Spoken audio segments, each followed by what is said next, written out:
I was so mad, I just said no. I lied. And she was gone. What kind of woman is she? You're gonna want to keep watching because it's kind of crazy. It's a plot twist. Hello everyone, welcome back to my channel. My name is Drew and today I'm going to be reading to you the first book I wrote at 9 years old. Now it's more of like a short story than a book or a novel because I think it was only like 12 pages long originally, like when I hand wrote it on a piece of notebook paper. But it was the first time I ever wrote a story from start to finish that was from my own imagination. Well, maybe not my own imagination, but I like pieced together like stories that I liked and the stuff that I was just reading at the time, and I made it into my own. Anyways, you get the point. I'm going to be reading you that today, and I'm just going to be using my computer since I have recently typed it up, so that's just easier to read from here. But I'm gonna show you the paper that I actually originally wrote it on. Okay, so I just dug under my bed in a bin for this notebook. It's kind of dusty, but this is not even the original place that I wrote the story. Okay, here it is, my first ever manuscript. It is in rough shape, but I think it's all here. Part of it was stapled, but then this last page was not. Okay, it looks like it was 28 pages front and back of wide, oh no, this is college rolled. I think college rolled. I don't know, I can't tell. College rolled paper. And as you can see, I skipped lines. So it's probably like half of this, half the page number. And then I also wrote really, really big because I was 9. So I could barely write, I could barely spell. But yeah, this is just really cool to look at and see. I haven't looked at this in a long time. So as you can see as well, I wrote in pencil, but then over pen, I like wrote over the story and corrected it. And that was like, I think the only editing that I did, because then I moved on to this notebook where I made like a fancy, like this, I decided that this was gonna be my like storybook notebook where I wrote like the rough drafts of my stories in. So I have like the cover page, I have the dedication, table of contents. You can see there's 12 chapters, but there's only 18 pages. So like this was like all of chapter 1. So this was like where I like wrote it neatly for the time in these pages, and that is really all the editing I did for this book. So I did like one round. And then, you know, I wrote a chapter a page basically. And so that was my plan. I was gonna like inscribe all of my stories into this notebook, except that was the only story I ever put in here because I never finished any other books until I started seriously writing books on my computer in the more recent years when I switched from handwritten. So this is only one story. I do actually want to use the rest of this notebook because there's a lot of pages to just not use and waste. So I definitely will, you know, write stuff in here, but I don't think my stories can be contained into this size anymore. So yeah, that's pretty cool to have this. And I think that's enough talking, enough explaining. I was 9 years old. I think it took like one writing session when I was 9, and then I might have stopped and then I went back to it when I was a little bit older, maybe like 10 or 11, and then I like finished it and then I edited it and then I just wrote it in here and I was like, I wrote a book. Okay, so enough talking, let's just get into the reading. Okay, I just brought it up. It actually wasn't on Pages, which is what I use now to write. It was on Word, a Word document. So I must have written it on my mom's computer. That's how long ago this was. Okay, so let's just start. It's called Sophie Violet Jackson and Her Life by Drew Cabrera, age 10. So I guess by the time I finished this, I was 10. So it took like around a year. Chapter 1. I, Sophie, was having so much fun at Anna's party. There were balloons, party streamers, cake, and juice. I'm 8 years old and I'm turning 9 this year. And I think I was 10 at the time, so I was like, oh my gosh, I'm so much older than her. She's gonna be like younger than me. Anna was having a party. She's a girl in my class. It was a sleepover party and lots of girls from my class were there. As we were sitting on our sleeping bags, I said, I'm going to invite you all to my party. But all the girls said that they might not be able to come if it would be on a certain day. The next day at school, my best friend said that her mom said she has to go to this concert thing. I was really sad. Mia, I said, why did you choose the concert over my party? Well, I'm really sorry, but it really wasn't my choice at all, and I've been wanting to go to this concert for a while now. But maybe you could come with me and have the party another day. Oh, Mia, that's a great idea. When is the concert? I asked. It's next week on Sunday. I will come pick you up at 3:30 p.m. Sounds great, I said. So that's chapter 1. So we're just like setting it up. She's at a party. We get to know her best friend. Her name is Sophie Jackson, or Sophie Violet Jackson, which is, it might be the full name of a girl that was at my school at the time, at my elementary school. I don't want to like say it was her whole name because I don't think it was, the middle name is the same, but I'm pretty sure the first and last name was her name. So I just stole her name. Okay, and her best friend is going to a concert instead of her best friend's party, instead of her party, and also they're 9 years old, or 8 years old. But we already have some conflict. Okay, chapter 2. That night at dinner, I was so excited for Sunday that I could hardly eat dinner. Sophie, why can't you eat your dinner tonight? Asked Mrs. Jackson. I can't eat because I'm so excited. And that's when I told Mom and Dad about the concert. Can I go? When is it? Mr. Jackson questioned. It's next Sunday at 4. Mia said she would pick me up here at 3:30. Okay, said Mr. and Mrs. Jackson. Why am I just... I'm just like calling them by their last name. Like, I could have just done that once so that the reader would like know her last name. But I did it multiple times, even though she calls them Mom and Dad. Anyway, so can I go? Well, we will think about it and tell you tomorrow. And I spelled tomorrow wrong. Okay, that's okay.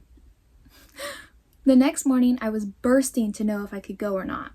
But when I came down to breakfast, I had a disappointment. My dad had already gone to work, so my mom told me. She said she'd rather me not go because she worried about me. It's just like a generic, basic dialogue and excuse for her not to go because she's literally 8 years old. What 8-year-old gets invited by her friend to go to a concert? And also, I think when I was writing this, I wasn't envisioning like, oh, just like a little concert in the park, you know, like little kids, maybe like a local band. No, I was thinking like full out like Taylor Swift concert level. She's going with her best friend, like they're teenagers. I thought that, I was like, yeah, it's normal, but her parents just don't let her. Anyways, I'm going to be with Mia's mom. I'll be okay, Mom. Also, there's like no use of commas or any punctuation or grammar. Honey, I'm not gonna let you go, and that's the end of it. When I got to school, I did not want to talk to anyone, especially Mia. It's not her fault. It's not her fault. Your parents don't let you. Eventually, Mia did come up to me and asked about the concert. I was so mad. I just said no. Why? Because is not an answer, Mia said. I don't care, I said, and walked away. So dramatic. That recess, Annie and her friend Talia ran into me. They're the meanest, dumbest kids in my class. Hi, Sophie. Are you going to have a birthday party this year? They taunted. Maybe, I said. Well, you better make it good, because last time you had sandwiches instead of hot dogs. Oh my gosh, imagine. And we watched a stupid little kid movie instead of a cool, scary movie. And we played tag and tic-tac-toe instead of putting on makeup. They're like 8 years old. I don't understand. Okay, anyway. I was 9, so I was like, well, yeah, little kids can't do that, but I can do that. Well, my mom doesn't really have that much makeup, I mumbled. What? They screamed. What kind of woman is she? What the heck? She's just my mom, and not all women have to wear makeup. I can barely be heard. I don't know why I formatted that sentence that way. Okay, Sophie's right. Not all women have to wear makeup. I don't. I really I really made them as mean as I could at 8 years old or 10 years old. I bring saved from a nasty comment by the bell, but as I was running into the class, I tripped over a stick and Annie and Talia laughed at me till I cried. I was not having a good day. When I went into my classroom, I told my teacher what happened at recess, and she got very mad at Annie and Talia and made them stay after school. It serves them right. And then I put a little smiley face after. Yep, serves them right. And that's chapter 2.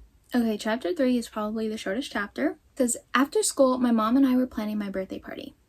I know, we could have a water slide or a bounce castle. That's a great idea, I said, but who's going to come? Imagine your mom suggests you can have a water slide or a bounce castle at your birthday and you don't even care. But you just care about who's gonna, like, I would have so much fun just by myself on a bounce castle and a water slide. Well, even though your best friend isn't coming doesn't mean, even though you best friend isn't coming doesn't mean the other girls can't come. But Mom, the but has no capitalization, it's just a lowercase. But Mom, I asked the other girls and they all said they couldn't come. I'll invite them anyway and maybe a few will come.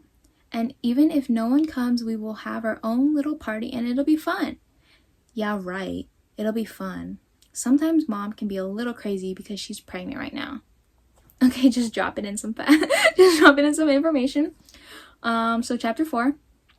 Oh yeah, I remember I deliberately wrote like the part where the friends say they can't come before they even know the birthday date, so that it would be like extra mean, because then it's like, oh, they can make it, but they don't want to. I thought that was really mean. The next day at school, I gave everyone in my class that is a girl an invitation to my party.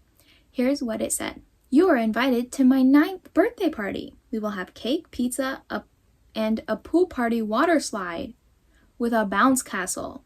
She got all those things. See you soon at my party, July 8th from 4 to 8:30 p.m. at 1864 34th Avenue Road. I don't know, I just made up a random address. I don't even know where I got that from. Oh wait, no, not Avenue, Avon Road. Phone for additional information, 415-890-8067. Again, I just made up number. Love, Sophie Jackson. Oh yeah, I remember writing this and not even realizing that they're in school in July, but her birthday's in July, so they're like in school during the summer. And I remember I had to, you'll see it's coming up, but I remember I had to like rewrite it so that they go to like a year-round school. A couple of days later, I had to leave school early because I had to go to the dentist. And guess what the dentist said? I need braces. I can't believe it. I told my mom over and over again that I do not need braces, but she said I had to get them. So next week I'm going back to get them. Yeah, that's actually funny that I included this because at that time that I was writing this, I think I learned what braces are, or like someone I knew had gotten braces and I really, really wanted them. So I like, of course I wrote my character into having them, but she didn't want them because she's like different, but I wanted them. And then I got them and I didn't like them. That night I had a bad dream that when I got to school with braces, everyone laughed at me, even Mia. The next morning, I did not want to get up and go to school. Days went by and suddenly it was the day to get braces. I was so scared to wear them to school. Mom said it would be fine at school, but I don't think so. And then chapter 5, also a really short chapter. It's like, yeah, this chapter 5 and what was it? I think chapter 3, they're only like one paragraph long. When I went to school the next day, I was surprised because no one laughed or made fun of me. Yay. I'm glad to because I don't want people mean to me right before my party, of course. It's dinner time now and I think Mom's going to have the baby this instant. I'm super excited to have a new baby brother or sister. Wait, I don't even remember if the mom ever gave birth. I think I never wrote that she gave birth, even though she was so close. The next day, I had Mia over to hang out. I didn't want to be mad at her anymore, and I don't think she wanted that either because we played pretty nicely. When Mia comes over, we always have the best times. We also play the best games. This time, all she wanted to play was Monopoly, so it wasn't the best time with her. Oh, and also she kept winning. I feel like I'm writing this as if it's like a diary. Like it's my diary, but it's just like a different character that I made up instead of myself. I don't know. Well, I mean, I guess that's how I started writing, so. Chapter 6. The next day, Mom went to go see the doctor and then the hospital because apparently she is going to have the baby. But when she got back, surprise, surprise, no baby. She didn't have the news that the baby is going to be a girl. I was like, woohoo! Because who wouldn't want a new baby girl? No question mark. When I got to school, Mia and I played, and I told her that my mom is going to have a baby girl. Also, some of the girls in my class said they could come to my party, so things are looking good for me so far.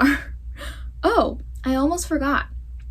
Yeah, I feel like I didn't mean to, but I wrote this in a way that it was like Sophie's diary. Or Sophie was like the narrator. Oh, I almost forgot. Lunch in the cafeteria was kind of good, and it usually isn't. So after all, it was an awesome day. And after school, I made a list for Mom and Dad of what I want for my birthday. Here it is. Number 1, a cat. Number 2, I think I had a cat, or I was about to get my second cat at the time, so cats were on my mind. Number 2, an American Girl doll, Grace. I wanted an American Girl doll. 3 books. As you can see, I love books. 4, American Girl stuff and accessories. Yep. 5, trampoline. Yeah, this was literally just my birthday wish list. And that's it, I think. Okay, chapter 7. Finally, it's my birthday, July 8th. When I woke up, I nearly jumped on Mom and Dad. Can I open my gifts? I said. Okay. Oh, okay, Mom said. I raced into the living room, and when I opened my one and only gift, it was an American Girl doll. I only got 1 present from them, but that's okay because it's an American Girl doll. And who wouldn't want one? Very true. Plus, my friends are all going to get me a present as well. She was so concerned with how many presents she got. Yeah, that was me too when I was a kid. After I opened my gift, Mom and Dad went back to bed and I played with Grace. When it was time to get ready for the party, Mom made me stop playing and come in to clean my room. Mom made the food and Dad got the backyard ready. Luckily, my room wasn't so messy, so it was easy to clean. Finally, it was almost time for the party. People started arriving and it was way more girls than I thought would come. Yay! Okay, chapter 8. Things are looking up for Sophie, but she should just wait because I remember what I wrote like at the end and halfway through the story. You're gonna want to keep watching because it's kind of crazy. It's a plot twist. Probably the best plot twist I ever wrote, to be honest. Chapter 8. When all the girls were all here, we started our first game. When the game was over, we went back, and that's when Lily, parentheses, a girl in my class, saw my big climbing tree. She and the other girls got very excited and asked if they could climb it. I said, of course, because I'm allowed to climb it, so are they. Oh, because if I'm allowed to climb it, so are they. So all the girls except me were trying to climb it. And let me tell you, that tree is very tall, so I have a limit on how high I'm allowed to go. But all the girls were going way past the limit, so I said, no higher, okay? After all the girls were down, we went inside to have pizza and cake. Then we changed into our bathing suits and went in the pool and water slide. You might be wondering now why I have school in the summer. Yes, thanks, we're all wondering that. You see, I go to a year-round school. That means I have little breaks throughout the year. So back to my party. So I just wrote that in because I realized that they were at school during July, but also I don't think year-round school has school in July. At least in North America, I feel like you get like a longer like winter and like kind of middle of the year break, like middle of the school year break, but I don't think that you go during July. I feel like you go through June and then July is the month that you get off and then you go back in August. But I don't know, maybe that's just where I live, but also I don't think that was a correct description. Anyway, so back to my party. After everyone got tired of swimming, we went inside to open my presents. I got American Girl stuff, such as 2 outfits, shoes, a backpacking set, and a hair salon kit. Those were all the sets that I had. So I just wrote like what I had.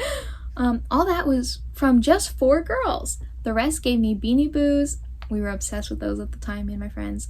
A headband kit, a camera, Legos, and a notebook. It was the best birthday ever. Yeah, those were basically just all the gifts I had like gotten recently for my birthday.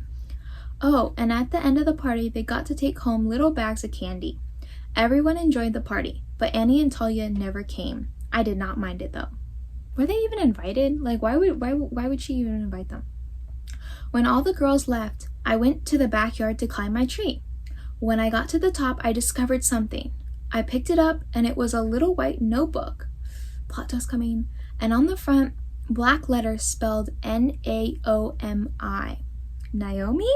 I asked myself.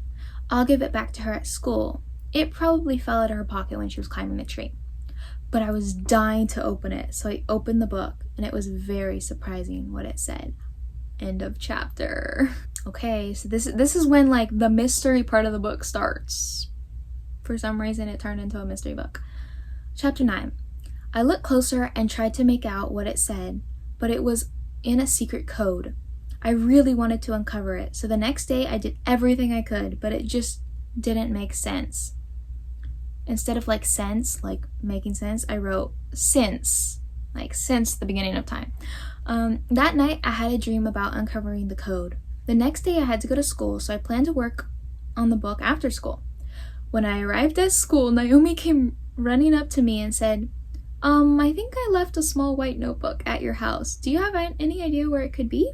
As you know, I have it, and I wanted to figure out the code, so I did a very bad thing. I lied and said, oh, I'm sorry, I haven't found a little white notebook. Do you know where you left it? Ooh. I think I left it in your tree. Okay, I'll make sure to look there because I climbed that tree last night, but I didn't find it, so I'll look again. Why did she say she had to climb the tree again? Like, that just... Okay. Okay, thanks, bye. That was a close one. Maybe I should really get on it right away. Chapter 10. When I got home from school, my mom said that my grandpa had sent a gift from Louisiana. So I opened it. It was a book that had activities and challenges, so I looked at it and got distracted from decoding the book. But then an incredible thing happened. There was a page on the code I was trying to figure out. I felt like really smart reading that. I'm like, oh, this just helped her solve the mystery from her grandpa. It was way easier than I thought. So say you want to spell sun. So you have the alphabet and you take S. After S is T, so T would be S. So instead of S-U-N, it would be T-X-O. Might be like a code that like, you know, most people like know, like you just do the next letter over, but I had recently learned it from my friends at school and we like wrote notes to each other in code, so that was fun to include. After that, I quickly uncovered the whole book and then it all made sense.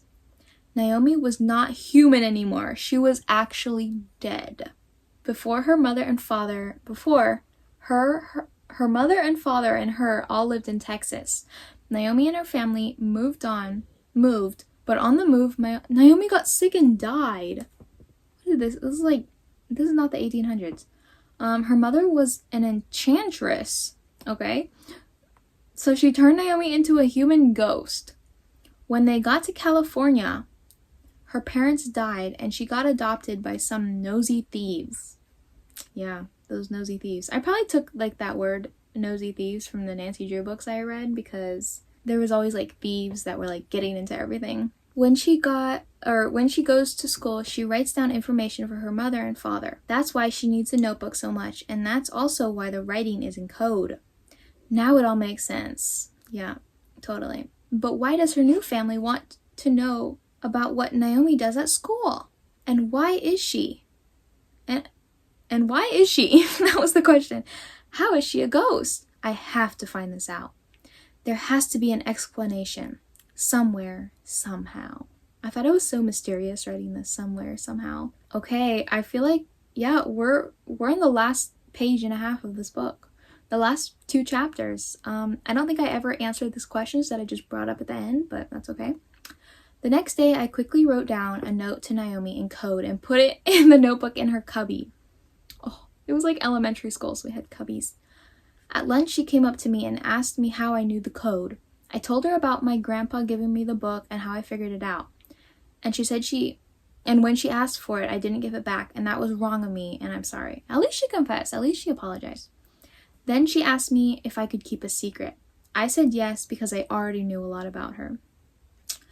She told me that she was going to move again back to Texas and get buried with her parents, as she should have been a long time ago. Then she said I could have her white book to remember her by. Then she wrote something in it and gave it to me. I looked at the back of the book and read what she wrote. It said, "I was never here." I looked up and she was gone. It sent chills down my spine. Okay, so the mystery was solved in one paragraph. The mystery was solved in one paragraph. So now, chapter 12, the last chapter. That night, I climbed up to my tree, and I guess I most of drifted off. I think I meant to sort of drifted off, most have drifted off to sleep, because when I woke up, I had no idea where I was. Luckily, I had not gone to sleep long, so it was still daylight, but it was getting dark. I was super tired, so it was a little hard getting down. When I was almost down, I tripped and down I fell, screaming as I went. Mom and Dad came running to me. I was in so much pain on my arm. My mom and dad took me to the hospital, and I went through x-rays, and guess what? I broke my arm. The doctor said I should start using my arm again in a couple weeks. So right now I'm laying on my couch watching TV with a broken arm. It turned out not to be so bad, because at least it was my right arm, because I'm a lefty. Yep, just throwing that in at the last sentence. And at least I get to watch TV. Smiley face. The end. With some smiley faces. Okay, so that was the first story I wrote at 9 years old, or 9 to 10. And yeah, I hope you enjoyed watching this video. I know it was really funny for me to relive like this story, and also it reminded me of so many things that I was like thinking and wanting and just learning about at that time, because I basically just wrote from experience, and I wrote what I wanted, like the birthday list, and I wrote just things that were happening in my life, like the braces and not wanting and getting braces and all of that. So I don't know, it was a good window into my mind at 10 years old, and I'm really glad that I've just kept this. I actually still remember my bed, because I wrote this when I was at this house. So my bed was actually on this wall, and I remember getting home from school. I don't know what month it was. I don't know any of that because I didn't date it. But I remember getting home from school and getting out a piece of notebook paper. And I think I had like a binder that I would like do fun stuff in. Like it wasn't for school, it was just a fun binder. And I started writing this story, and I was so excited. And it was like my first story that was like mine, because before, when I was like learning how to read and write, I would copy down stories from books just to practice like writing, practice spelling, handwriting. But this one was like from my imagination.